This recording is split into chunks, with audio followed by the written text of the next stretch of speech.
Salut à tous, alors c'est Frédéric de la Vie. Alors ce soir, je voulais vous faire une petite vidéo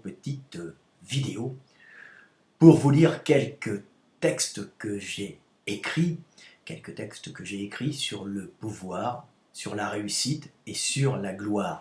Textes qui sont dans le livre L'éveil des consciences. Donc je fais cette petite vidéo avec des anciens textes, mais beaucoup de gens ne connaissent pas forcément ces textes, et comme actuellement je n'ai pas tellement le temps d'écrire car je dessine beaucoup pour de nouveaux bouquins, je vais donc vous lire ces textes sur le pouvoir, la réussite et la gloire, en espérant qu'ils vous serviront pour pouvoir avoir du pouvoir, de la réussite et de la gloire, mais en connaissant le sens profond, sans vous brûler dans cette recherche qui, pour certaines personnes, pourrait être un piège. Alors le premier texte s'appelle « Rechercher la gloire ». Il faut rechercher la gloire non pas pour en ressentir la joie et s'enorgueillir d'une quelconque supériorité qui vous aura permis la reconnaissance populaire, ou pour vous faire oublier un instant l'inéluctable rencontre avec la mort et l'anéantissement du moi, mais il faut rechercher la gloire comme concrétisation de la reconnaissance de votre œuvre positive pour le groupe, c'est-à-dire le fait d'avoir aidé un maximum de personnes. La gloire doit couronner l'œuvre positive de l'individu pour le groupe et non l'individu, car l'individu n'existe que par le groupe et ce qu'il reçoit et retransmet du monde. Toute gloire est divine, car elle éclaire une œuvre positive pour le groupe, donc une œuvre favorable à la vie accueillant la conscience du monde, la conscience de Dieu. Toute gloire qui n'accompagne pas une œuvre positive pour le groupe n'est qu'une usurpation glorifiant des intérêts personnels égoïstes. Qu'est-ce que le pouvoir ? Le pouvoir, c'est la capacité par le verbe et par l'action de prendre et de conserver l'énergie.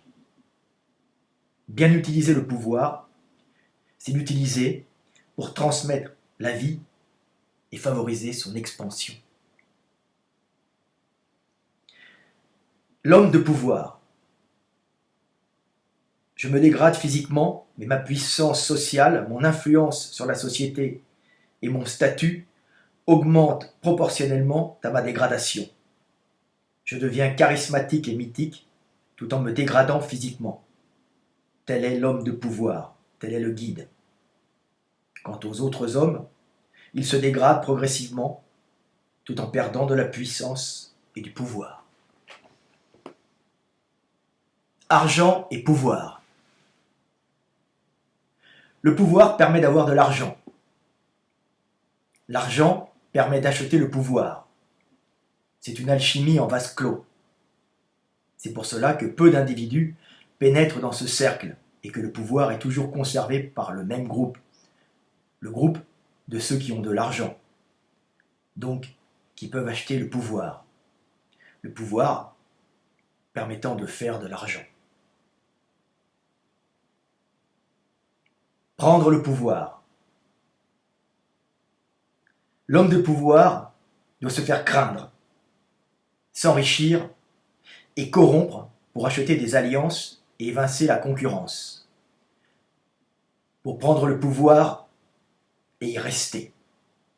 Ce qui ne veut pas dire qu'il sera un mauvais gouvernant et un homme injuste, mais que ces méthodes, si immorales qu'elles puissent paraître, sont le seul chemin qui mène au pouvoir. La raison du plus riche.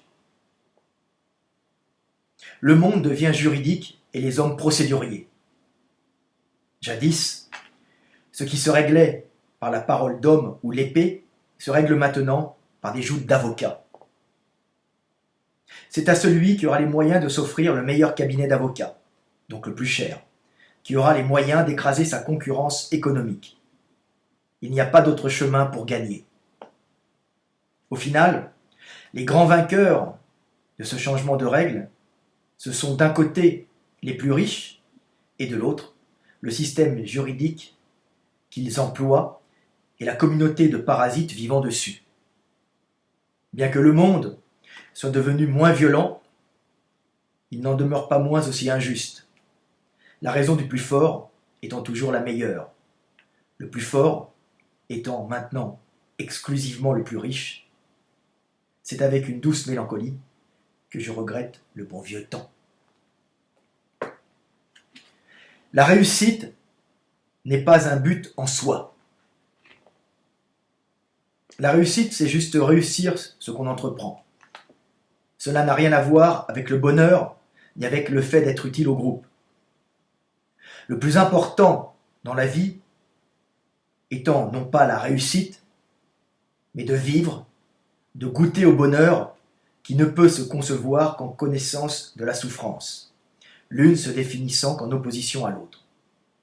Et enfin, de se montrer moralement exemplaire, car par notre bon comportement, nous influençons positivement l'avenir de l'humanité en éduquant au bien les générations futures.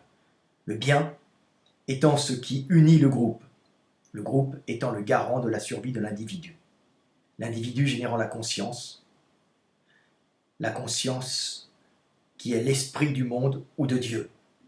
Dieu faisant l'expérience de la relation à l'autre ou à lui-même en nous tous, et dont le but ultime de cette expérience est l'amour, le sacrifice pour l'autre, pour soi-même. Le secret de la réussite. J'ai fait pour les autres le livre dont je rêvais pour moi, le livre qui m'aurait aidé à mes débuts. Je l'ai fait en essayant de rendre heureux le jeune garçon que j'étais. Ce que tu fais avec amour pour les autres, tu le fais en fait pour toi. Et les autres te le rendront s'ils sentent la gratuité de l'acte, le sacrifice pour le groupe, pour toi en l'autre. Ce principe peut être appliqué à toute chose. Voilà quel est le secret, en fin de compte, de la réussite. Faire aux autres ce que l'on aurait aimé qu'on nous fasse. C'est ainsi que si j'ai vendu des millions de livres dans le monde, c'est que j'ai fait une œuvre avec amour. Et je voulais faire un travail qui me soit utile, qui soit utile au jeune homme que j'étais, au jeune homme inexpérimenté. Et c'est avec l'expérience du vécu d'un homme adulte que j'ai fait des livres qui sont devenus des best-sellers, tout simplement parce que je voulais faire un livre, non pas pour l'argent, non pas pour me glorifier moi-même, mais pour aider les hommes en me souvenant de l'homme inexpérimenté que j'étais. Voilà, petite vidéo sur la réussite, sur le pouvoir et sur la gloire. C'était Fred Delavier, l'éveil des consciences. À bientôt, je vais faire un peu moins de vidéos pendant quelques temps parce que je pars dans mes voyages européens et je remonte sur Budapest, Prague, Berlin. Je vais tourner un peu en Europe avant de revenir vous faire de petites vidéos. C'était Fred Delavier. À bientôt et paix sur terre.